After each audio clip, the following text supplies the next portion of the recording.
Glória a Jesus. Vai ser Jesus, irmãos. Irmãos, Deus abençoe. Que privilégio estar aqui junto com vocês. Confesso que estou impactado pela graça de Deus no nosso meio. Eu vim esses dias meio ruim, trabalhando meio ruim. Na hora que eu estava vindo, eu falei: Senhor, eu vou fazer igual Ezequiel, eu vou me profetizando. Perdão pela minha voz, tá bom? Mas enquanto eu vinha profetizando. A voz ainda não mudou, mas a dor de cabeça foi embora. A dor de corpo foi embora. Sou grato a Deus por essas levitas que estão aqui hoje, que deram lugar para o Espírito Santo de Deus. A levita Cléo, a Ana.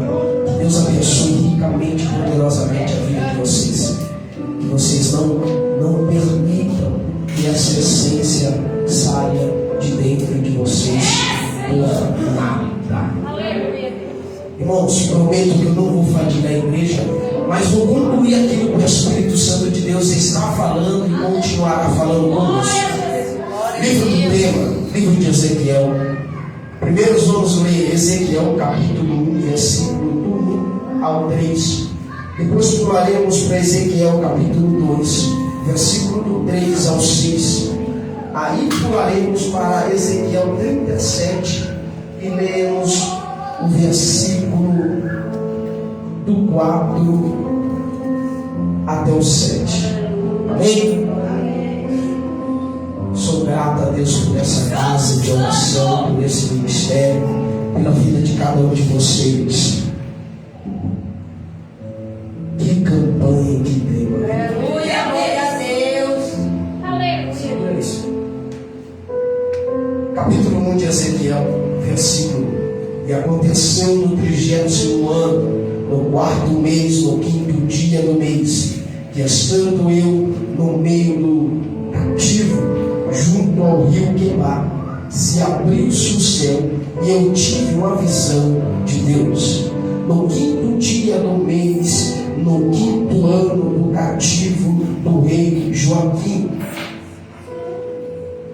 veio expressamente a palavra do Senhor a Ezequiel, filho de Uzi, o sacerdote, na terra dos caldeus, junto ao rio Quebar, e ali esteve sobre ele a mão do Senhor.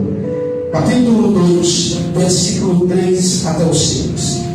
E disse-lhe o filho do homem: Eu te envio aos filhos de Israel, as nações rebeldes que se rebelaram contra mim. Eles são pais, transgrediram contra mim até este mesmo dia. Os filhos são desobedientes, duro é obstinado de coração. Eu te envio a eles, e lhes dirá: assim diz o Senhor Jeová.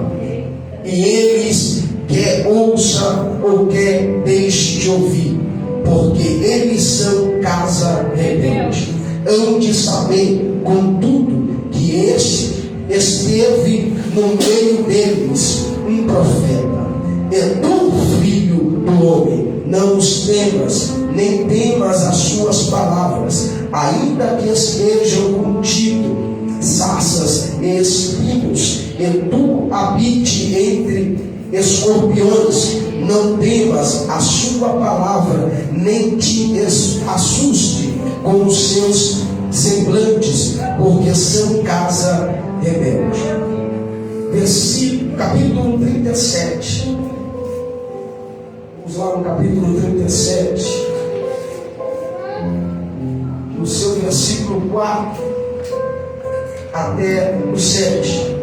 Então me disse: profetiza sobre estes ossos. E disse: ossos secos, ouve a palavra do Senhor. Assim diz o Senhor Jeová a estes ossos: eis que farei entre vós o espírito e vivereis, e porei novo sobre vós, e farei crescer carne sobre vós, e sobre vós estenderei pele, porei em vós Espírito, e vivereis, e sabereis que eu sou o Senhor. Então profetizei como se mandou e ordenou, e houve um ruído enquanto eu profetizava, e eis que fez um reboliço, e os ossos se juntaram, osso com ossos. Amém? Tome seu assento em nome de Jesus. Irmãos, prometo que eu não vou fatigar a igreja. Serei bem breve e objetivo naquilo que o Espírito Santo de Deus continuará falando conosco. Para nós entendermos um pouquinho sobre o capítulo 37 de Ezequiel, precisamos voltar um pouquinho atrás, justamente no capítulo 1. Mas o que vai chamar minha atenção é que Ezequiel, ele era filho de um sacerdote. E como filho de um sacerdote, Ezequiel se preparava para seguir a linhagem do seu pai. Mas o que vai chamar minha atenção no meio dessa linhagem é que não bastava somente ser filho de sacerdote para ser um sacerdote. Não precisava ser somente da tribo de Levi para ser um sacerdote. Tinha umas etapas aí. A primeira etapa é, além de ser da tribo de Levi, o homem ele também tinha que ser da raiz de Arão, irmão de Moisés. E além disso, o homem ele também tinha que ter alguns pontos. E que pontos esses, pastor Tiago? Ele não poderia ter nenhuma deficiência. Ele tinha que ser perfeito. Então Ezequiel começa a se preparar para tudo isso. Porque tudo isso o jovem Ezequiel ele tem. Tudo isso o jovem Ezequiel adquiriu. Ezequiel era da tribo de Levi, da linhagem e do ramo da raiz de Arão, e não tinha nenhuma mancha. Então ele começa a se preparar para virar um sacerdote. Enquanto Ezequiel se prepara, Deus levanta o profeta conhecido como profeta chorão, profeta Jeremias. Jeremias começa a profetizar o povo de Israel. Jeremias começa a alertar o povo de Israel. Jeremias começa a indagar o povo de Israel. Jeremias começa a dizer ao povo de Israel: olha, vocês precisam clamar ao Senhor, vocês precisam se achegar ao Senhor, vocês precisam voltar da onde vocês pararam. E Deus agora começa a usar Jeremias. Enquanto Deus está usando Jeremias, o profeta Ezequiel está se preparando, ele está estudando, ele está sendo preparado. E o que chama a atenção é que para ser um sacerdote ele tinha que estudar e saber muito bem das coisas. Primeira coisa, ele tinha que entender sobre veterinário, ele tinha que se especializar em ser um veterinário. Por quê? Porque quando o povo chegasse com um animal para sacrificar a Deus, ele tinha que reconhecer, achar algum defeito, alguma mancha naquele animal. E só quem acha mancha e defeito no animal é quem entende sobre o animal. Ezequiel também tem que aprender muitas coisas. Ezequiel está sendo preparado, Ezequiel está sendo modelado, Ezequiel está sendo estudado.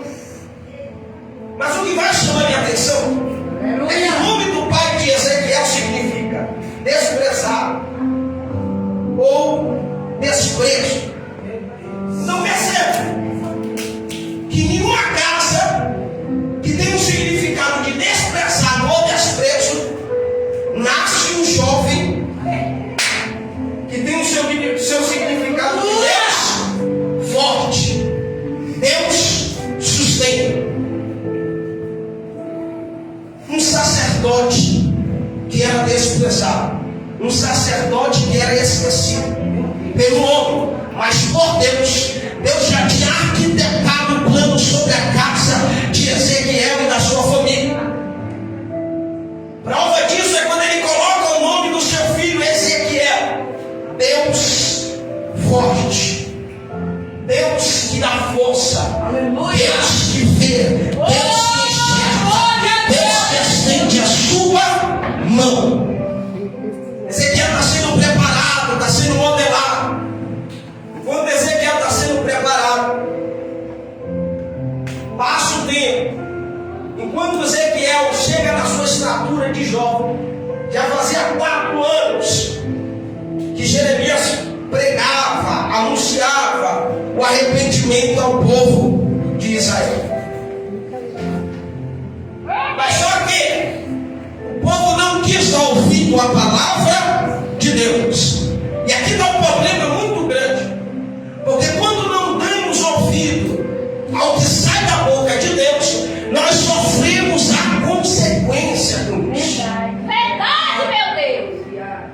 Porque talvez muitos olharam para o pai de Ezequiel e disseram: esse homem vai virar sacerdote, Glória. um pecador, um traficante, um prostituto. Eita, pai. Esse homem aí.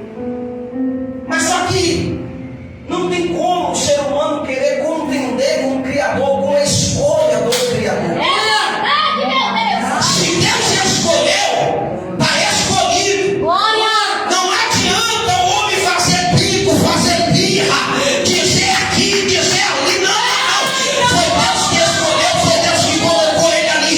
Você pode até ser rejeitado pela sociedade, você pode até ser rejeitado pelo meu povo, mas eu te escolhi. Em outras palavras, é o céu te lembrando quem foi que te chamou, é o céu te lembrando quem foi que te levantou, é o céu te lembrando quem foi que colocou a mão no pior cenário da trajetória da tua história. Glória a Deus. Aleluia. Aleluia, Deus. Ezequiel chega na sua estatura de assumir o sacerdote. O jovem que vinha da linhagem sacerdotal, ele assumia o trono de sacerdote a partir dos 25 anos. O problema Aleluia. é que nesse período vai mudar as coisas dentro de Israel. Porque Deus avisa, Deus alertou, Deus usou o profeta e ninguém quis dar ouvido. E o povo de Israel agora vai sofrer as consequências. O mal da nossa geração é não escutar a voz do profeta. Verdade. Tem todo o direito de não querer acreditar em você. Tem todo o direito de não querer acreditar em mim. Mas o que sai da sua boca vão ter que reconhecer que não é seu, que não é da terra, mas que vem do alto do céu sobre a tua vida. Ah, mas eu não acredito na missionária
da boca do Nosute estava oferecendo. Ele propõe no seu coração de fazer a mesma coisa que Daniel. Porque Ezequiel é preso junto com Daniel e os 3 jovens que foi falado aqui, que foi jogado dentro da fornalha. A diferença é que os 4 foi levado até a presença do rei. Ezequiel não. Em outras palavras, é Deus dizendo: o homem pode até esquecer, mas eu não. Mas Senhor, ninguém me vê, ninguém me enxerga, fica tranquilo. Mas Senhor, o cenário está difícil, é dentro desse cenário que eu vou mostrar para você que eu te enxergo, que eu te vejo. O rei não te viu, mas ele disse que o rei precisa te ver. O importante é que o rei dos reis ainda te enxerga. O Senhor dos senhores ainda te contempla. Não tem olhos melhor do que os olhos de Deus sobre a tua vida. Aí Ezequiel entende, Ezequiel fala: eu preciso passar por esse processo. Porque Ezequiel está dentro do cárcere e está entendendo que para ele chegar no propósito que Deus tem sobre a vida dele, ele precisa suportar o processo. O mal da nossa geração é não querer passar pelo processo.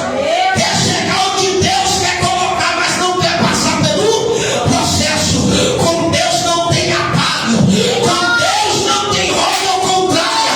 Com Deus não tem GPS. Com Deus é linha reta. Ou você vai, ou você vai. Ezequiel entende. Jovem, Ezequiel entende. Ezequiel propõe no seu coração de continuar a fazer aquilo que ele aprendeu enquanto estudava para virar sacerdote. O que foi dito aqui pela missionária: não perca a sua comunhão. Não pare de orar. Não pare de buscar. Mesmo dentro do cárcere, no meio de povo estranho, no povo de cultura estranha, Ezequiel diz: eu continuarei com aquilo que os céus me ensinou. Me prostrarei, clamarei, suplicarei. Por que, Ezequiel? Porque Jeremias disse no capítulo 33:3: clama a mim e eu te responder-te-ei, te anunciarei coisas grandes e ocultas ainda que você não conhece. Ele guarda muito bem essa palavra de Jeremias. Ele começa a clamar, não perdeu o contato. O mal da nossa geração é perder o contato com Deus. E quer fazer as coisas de qualquer jeito, de qualquer maneira. E acha que Deus recebe. E acha que Deus está recebendo. Não. Com Deus é tudo organizado. É tudo com ordem e decência. Você viu o que foi feito aqui? Tudo organizado, tudo com ordem e decência. E o Espírito Santo de Deus se manifestou ao nosso favor para dizer: eu ainda me manifesto no meio daqueles que colocam o seu coração perante o altar. Em outras palavras, não importa a quantidade, o que importa é a qualidade do teu coração perante o Deus. Ezequiel vem e começa a clamar. Mas enquanto Ezequiel está clamando, os 4 jovens também estão sofrendo as consequências. Mas mesmo assim eles também preferem clamar. Mesmo preso, mesmo dentro da fornalha, mesmo esquecido, mesmo abandonado, eles preferem clamar. Você tem noção do clamor que sai da sua boca? Você tem noção do clamor que sai dos teus lábios? Deus não só ouve, ele se levanta do trono e atende. Ezequiel entende. Quando Ezequiel entende, ele se põe numa posição. Que posição, pastor Tiago? Para que o céu se abra ao seu favor. Porque Ezequiel está dentro do cárcere. Ezequiel está esquecido. pelo homem, mas não por Deus. Deus não esquece de ninguém. Eu preciso liberar isso aqui. É porque tem gente aqui que acha que Deus esqueceu dele. É porque tem gente aqui que acha que Deus esqueceu dela. E eu preciso liberar o tema que Deus me deu. O tema que Deus me deu sobre essa mensagem. Aleluia. Não dê por perdido aquilo que pode ser encontrado. Não dê por perdido aquilo que pode ser encontrado. Aleluia. Eu não sei o que você tem perdido. Talvez o dom que Deus te deu. Talvez a unção que Deus te deu. Talvez os projetos que Deus te deu. Talvez os sonhos que Deus te deu. Aleluia, glória a Deus. Mas não dê por perdido por causa do cenário, não. Não dê por perdido porque está dentro do cárcere, não. Não dê por perdido porque está dentro da luta, não.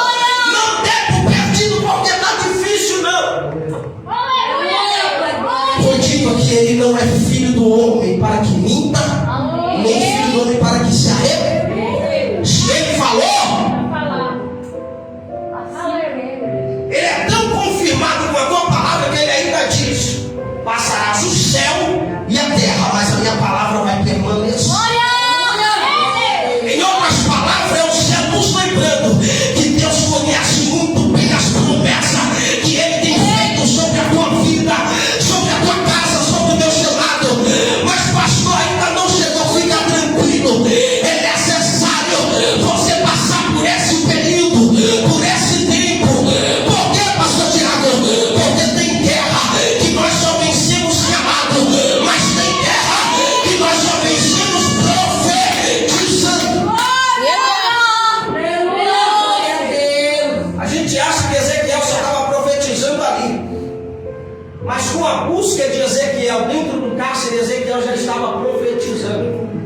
Eu não estou vendo, mas eu vejo. Eu não estou enxergando, mas eu confio. Desculpe, irmãos.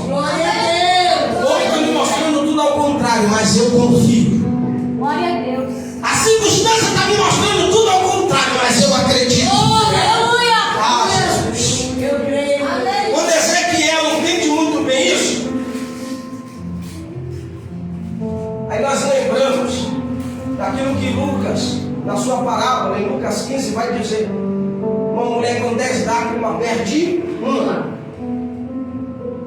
O que chama minha atenção é que ela tinha 10, se perdeu uma, está no lucro ainda. Só perdeu uma, está com 9. Mas só que ela vai pegar a vassoura com inteligência e vai começar a varrer a casa, acende o candeeiro e começa a procurar aquela perdeu. Em outras palavras, é o céu dizendo: eu não te perdi. Amém. E o que eu coloquei na sua mão, eu sei que você ainda não perdeu. Da Galileia. Ainda que você não esteja entendendo o que você passou, o que você enfrentou, o que você está passando, o que você está enfrentando, mas saiba que o céu não te perdeu. Saiba que aquilo que Cristo Jesus colocou na tua mão não está perdido. Ezequiel entende isso, que o chamado dele ainda não está perdido, que o preparamento dele não está perdido. O homem pode orar e dizer: Ezequiel, já era, acabou esse negócio de sacerdote, aqui não tem nem culto, como é que agora você vai virar sacerdote? Eu não estou vendo, mas um grandão da Galileia prometeu que eu confio. Mas Ezequiel, mas está longe de casa, tem problema não, eu ainda continuarei acreditando e confiando. Por que, Ezequiel? Porque a palavra que foi lançada não foi do meu pai, não foi da minha casa, não foi da minha família, foi do grandão da Galileia. Se ele falou, vai se cumprir.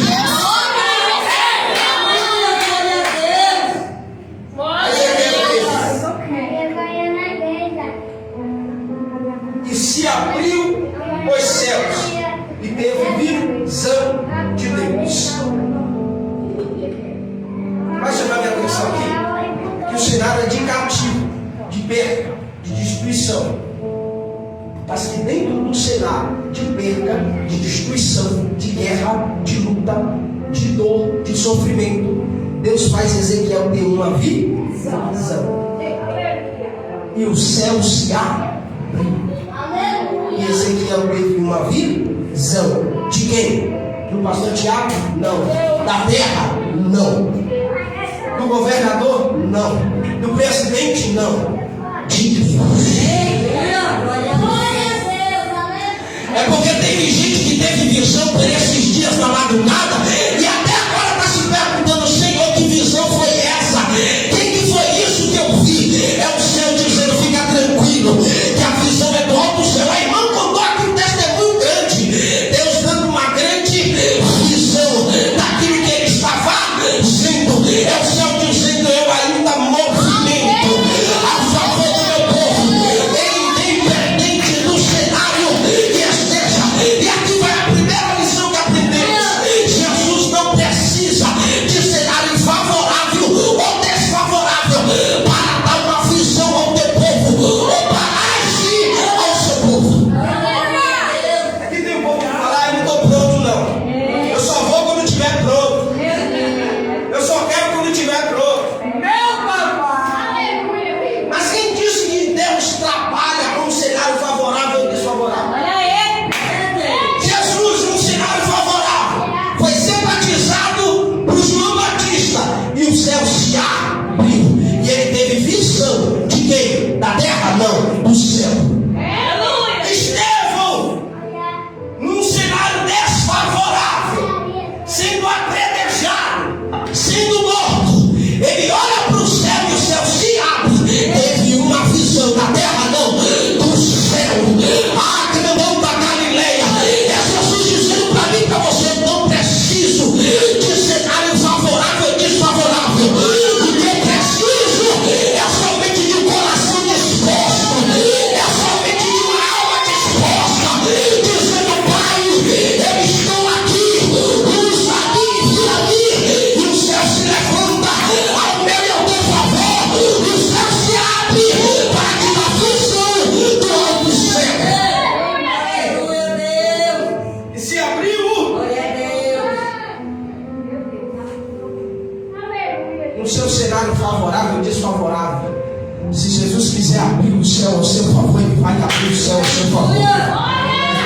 No cenário desfavorável ou favorável, se Deus quer abrir o céu à igreja, ele vai abrir o céu à igreja. E não tem quem faça ele impedir de fazer isso ao favor do seu povo. Ezequiel entende muito bem isso. Enquanto ele está tendo a visão, e veio a mão do Senhor sobre ele. Foi dito aqui: nós não estamos aqui porque somos bons ou merecedores, não. Foi porque a mão de Deus nos sustentou e nos sustenta até hoje. Porque todos os dias o diabo bate lá na porta e dizendo: Jesus, abre aí, eu preciso falar contigo. O que é? Eu preciso dar uma sacudida naquele irmão lá, eu preciso dar uma sacudida naquela irmã, eu preciso dar uma sacudida naquela igreja. Aí Deus olha para ele e diz: ali não, rapaz, a irmã não, o irmão não, a igreja não, o ministério não. Por quê? Porque a mão do Todo-Poderoso está lá, e aonde a mão de Deus está, você não pode chegar, você não alcança, você não tem autoridade, você não tem capacidade. A mão do Senhor era sobre Ezequiel. Aonde? No cenário desfavorável. E a mão do Senhor era sobre Ezequiel. Entende? Quando Ezequiel entende, ele está tendo a visão. Aí Deus se manifesta a Ezequiel. E vem a palavra do Senhor a Ezequiel: filho do homem, não os temas. Não os temas. Aí eu te pergunto: um jovem que viu a família ser destruída, morta, a cidade ser acabada, não vai ter um grande exército? Como foi dito aqui, nós sentimos medo porque somos seres humanos. O problema é o que você vai fazer no momento do seu medo. Você vai adorar ou você vai questionar? O problema está aqui. Porque o medo ele chega, é natural, ele vem sobre nós. O que não é natural é nós se prostrar perante ele e se paralisar. Aí nós ficamos naquela dúvida. Eu questiono, eu adoro. Mas eu estou no meio de um povo que não vai questionar, mas vai se prostrar para adorar igual você fez. Eu estou até com medo, Senhor, mas ouvindo a tua palavra dizendo, não tema, eu não vou questionar, eu vou adorar, eu vou glorificar, porque eu sei que a tua mão está comigo. Aí Deus dá a estratégia para Ezequiel, não temas, porque é o seguinte, a casa de Israel está rebelde, as nações estão rebeldes, mas só que fala a eles, não a sua, mas as minhas. O problema aqui é que Ezequiel não indaga a Deus, diz, Senhor, eu vou dar, eu até vou, mas eles não vão acreditar. Muito pelo contrário, Ezequiel escuta e vai. A única coisa que Deus continua falando para ele é, não temas, vai, porque são rebeldes, estão fora da direção, estão fora do caminho. Em outras palavras, é Deus dizendo para Ezequiel, eles não vão ouvir a palavra que está saindo da sua boca, eles não vão te escutar, não vão dar crédito, mas continue, porque o que está saindo da sua boca é o que eu estou mandando. Mesmo que eles não acreditem, vai acontecer. Mesmo que eles não confiem, vai acontecer. Por que, Senhor? Porque eu sou o Senhor e eles verão que eu ainda continuo sendo o mesmo. Ezequiel vai, anuncia ao povo. Quando ele está anunciando, Deus está dando visão para Ezequiel do que ia acontecer com o povo de Israel, do que ia acontecer com a nação rebelde que se ajuntaram para castigar Israel, para lutar contra Israel, e visão do futuro. É nesse presente que nós entramos no capítulo 37. É justamente aqui que entramos. Por quê, pastor Tiago? Porque o chamado, ele dói. Se eu falar para você que o chamado não dói, eu estou mentindo. O chamado dói, o chamado é árduo, o chamado é difícil. Mas só que em tudo isso, a mão do Senhor ainda continuará sobre você. O chamado dói tanto que Deus vai lá dentro do cárcere e chamar Ezequiel. Quando Deus chama Ezequiel, Ezequiel acha que ainda está favorável para ele. Mas é aí que a situação vai ficar totalmente desfavorável. Porque a Bíblia diz que agora a esposa de Ezequiel falece. Foi dito aqui. E quando ela falece, Ezequiel quer plantear o seu luto, a sua tristeza. Aí Deus olha para ele e diz, como é que é? Quer luto uma hora dessa? Quer choro uma hora dessa? Nada disso, Ezequiel. Você não vai fazer luto, você não vai chorar, mas você vai abrir a boca perante esse povo. Mas, Senhor, você mesmo me disse que eles não vão escutar, que eles não vão ouvir, que eles não vão dar crédito. Mesmo assim, Ezequiel, você vai abrir a sua boca e vai continuar. Em outras palavras, eu estou dizendo, não pare por nada nessa vida. Jesus não te chamou para você parar, para você estacionar, para você querer ficar. Não, não, não. Ele te chamou para uma grande missão. Não pare, não se detenha, mas continue. Senhor, deixa eu só chorar, não. Deixa eu só enterrar, não. Pensa que a melhor palavra de se ouvir é o nome de Deus. Porque em Gênesis começa assim, e não comereis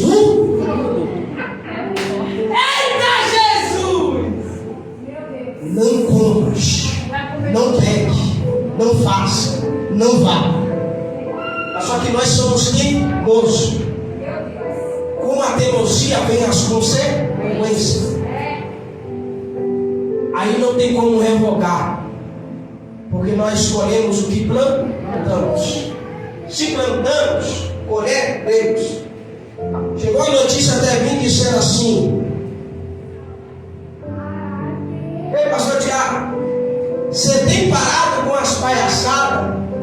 Você tem parado de fazer isso, fazer aquilo? Aí eu olhei assim e falei: graças a Deus por isso. Porque errar nós erramos, nós falhamos. O que não pode permanecer é você viver debaixo do erro, debaixo do pecado, debaixo da afronta. Mas só que o que o inimigo queria era que eu questionasse, não adorasse. Aí eu olhei para a pessoa e disse assim: alô, alguém joga pedra em árvore que não está dando fruto? Não tem como. Não dá para eu querer ficar jogando árvore do vizinho, sendo que lá não tem nada. Eu só vou jogar árvore lá porque lá tem fruto. E eu pude entender uma coisa: que a mão do Senhor ainda continua. E se a mão ainda do Senhor continua, aí lembramos aquilo que Jesus disse: e a árvore é conhecida pelos seus frutos.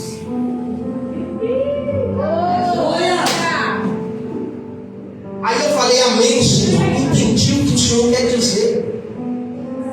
Quando eu entendi, eu falei: varão, vai em paz, fique tranquilo, porque eu sofri as consequências da minha escolha. Eu colhi aquilo que eu plantei. Não teve como eu desviar dela. Eu tive que colher, lei da semeadura. Paulo vai deixar isso bem claro. Mas só que eu tive que entender que o chamado vai além da dor. Traz dor, traz, mas vai muito além da dor. Ezequiel entende que a dor, ela é momentânea, é passageira, vai passar, mas o chamado permanece.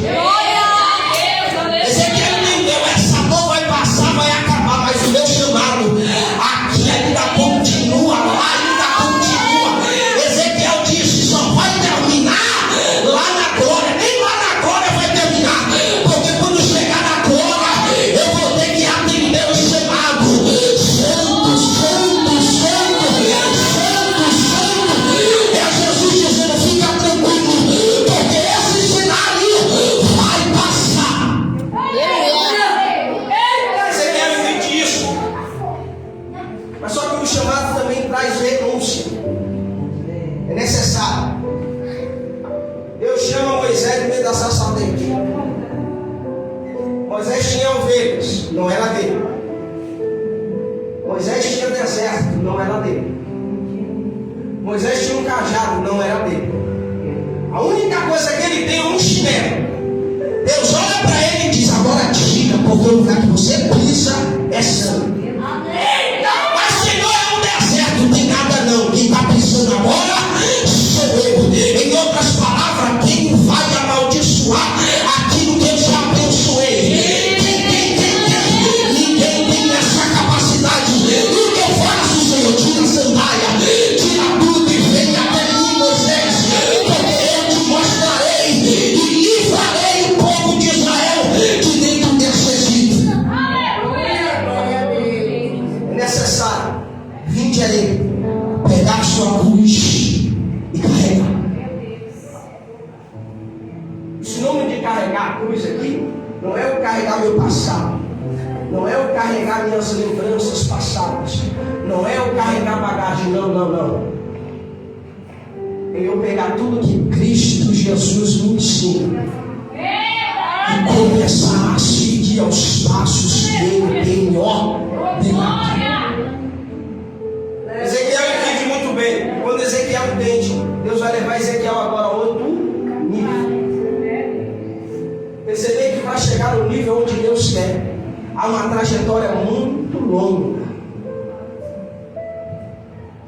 Mas em toda essa trajetória, a mão de Deus não se apartou de Ezequiel. É Deus lembrando que nenhuma trajetória, nenhuma caminhada, a mão dele vai se apartar de você. Ainda que até pareça que a mão dele tenha saído de cima de você, fica tranquilo que ela ainda continua. Ainda que pareça que ele deu as costas para você, fica tranquilo que ainda ele te vê. Deus pega Ezequiel e vai levar para outro nível.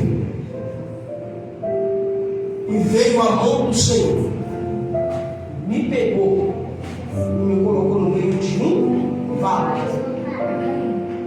Ou seja, novo nível, nova direção, novo caminho.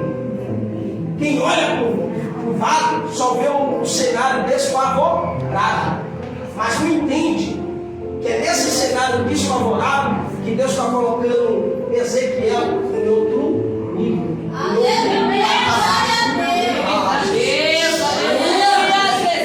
É porque nós só queremos olhar para a dificuldade, só queremos olhar para o vale, só queremos olhar para o deserto, mas não entendemos o que o vale nos ensina, não entendemos o que o deserto nos ensina. Deus joga ele no vale, e a pergunta de Deus é: o que você está vendo?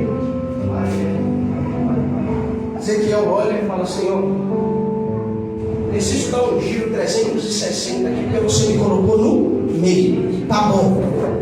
Ezequiel dá um giro 360 e diz: eu vejo um monte de ossos.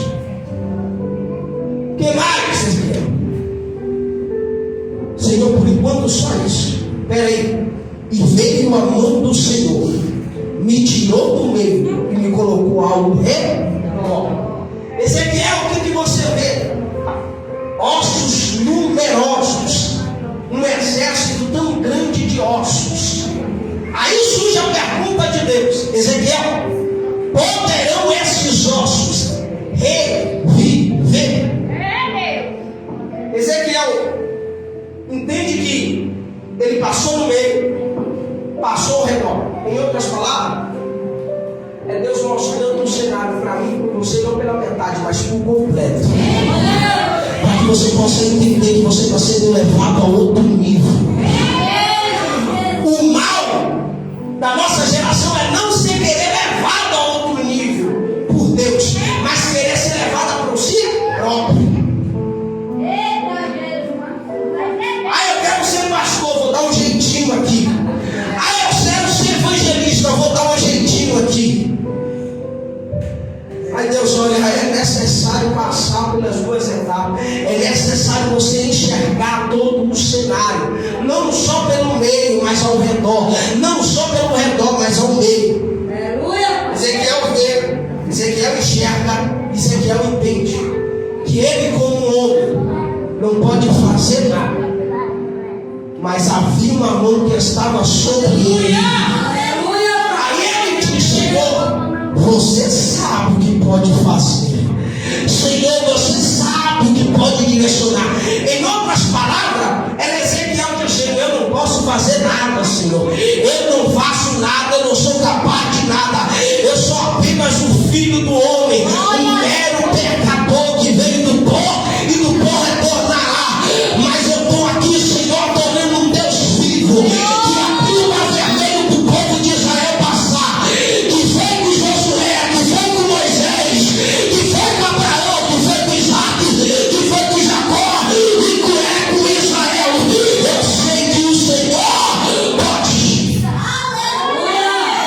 Aí tem muitos que batem no peito e dizem: eu posso, eu faço. Se eu tiver, não acontece. Se eu não estou, não vai. Se ele não tiver, se ela não tiver, Deus não precisa fazer reunião na terra, pedindo opinião minha, pedindo opinião sua, pedindo opinião de prefeito, de governador. Não, que Deus decreta, está decretado. Em outras palavras, a última palavra ainda sai da boca de Deus.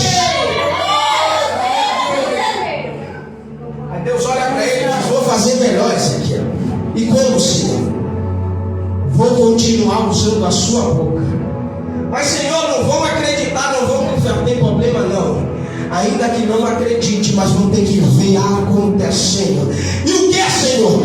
Abre a boca, Ezequiel, e profetiza no meio desse vale, no meio desse deserto, no meio desse funeral, no meio dessa enfermidade, no meio dessa luta, no meio dessa guerra. Abre a boca e profetiza. Ele diz: e eu fiz conforme a palavra do Senhor, e profetiza. E de repente veio um vento tão barulhento que colocou tudo no seu devido lugar. Aleluia, glória a Deus. Em outras palavras, é Deus nos lembrando que Ele ainda tem a capacidade de colocar no lugar aquilo que está fora. Glória a Deus, aleluia. A medicina não poderia fazer aquilo que Ezequiel queria. O ouro, a prata não poderia fazer aquilo que Ezequiel queria. O homem não tinha capacidade de fazer aquilo que Ezequiel fazia. Mas ele entendeu que somente Deus poderia fazer aquilo que ele não poderia. Parei. Em outras palavras, a solução dos seus problemas só quem resolve é Deus. Para de ficar levando para o trabalho, levando para o vizinho da esquerda, o vizinho da direita. Para de ficar levando para onde não sai a solução, mas leva para onde verdadeiramente vem uma resposta. Porque a pessoa prefere contar do que profetizar e entregar na mão de quem resolve. Aí Deus está dizendo: tem guerra que é vencida em silêncio, mas também tem guerra que é vencida você profetizando. Não é contando, não é falando, é profetizando. Cantando da Galileia. Foi dito aqui a missionária: eu profetizei e Deus assinou embaixo. Em outras palavras, é Deus dizendo: enquanto você profetiza, abrindo a boca, profetizando, eu estou assinando. E ninguém tem a capacidade de apagar aquilo que eu já decretei sobre a tua história, sobre a tua vida e sobre o teu cerrado. Ainda tem sim uma resposta de Deus sobre a tua vida, sobre a tua história, sobre o teu cerrado. Basta somente você levantar a sua cabeça para o céu e dizer: Senhor, não questiono, mas eu adoro. Não só vou apenas adorar, mas eu vou profetizar. Aleluia, Em outras palavras, está esperando o que para abrir a boca e continuar profetizando na tua história, profetizando na tua casa, profetizando no teu casamento, profetizando no teu filho, profetizando na tua história, profetizando no seu trabalho. Profetiza que Deus te dá uma resposta. glória a Deus. Amém, irmãos? Irmãos, essa foi a mensagem que Deus colocou no meu coração. Deus, que o Espírito Santo de Deus possa ministrar ela melhor ao seu coração. Que você saia daqui saciado com aquilo que Deus ele falou, aquilo que Deus ele fez, aquilo que ele se manifestou no nosso favor. Aleluia, glória a Deus. Saiba que a mão de Deus ainda está sobre você. Amém? Se coloque de pé em nome de Jesus. Aleluia. Deus abençoe a missionária Ana pelo convite. Deus abençoe a vida de todos vocês. Glória a Deus. Todos aqui cristãos, nem todos já servindo a Cristo. Aleluia. Todos. Amém? Não esqueça, não dê por perdido aquilo que pode ser encontrado. Se você não quer encontrar aquilo que você perdeu, sabe de uma coisa: o Pai vai te encontrar. Aleluia. Amém? Pai, no meio dessa palavra, no meio dessa graça, no meio dessa unção, eu já começo abrindo a minha boca, profetizando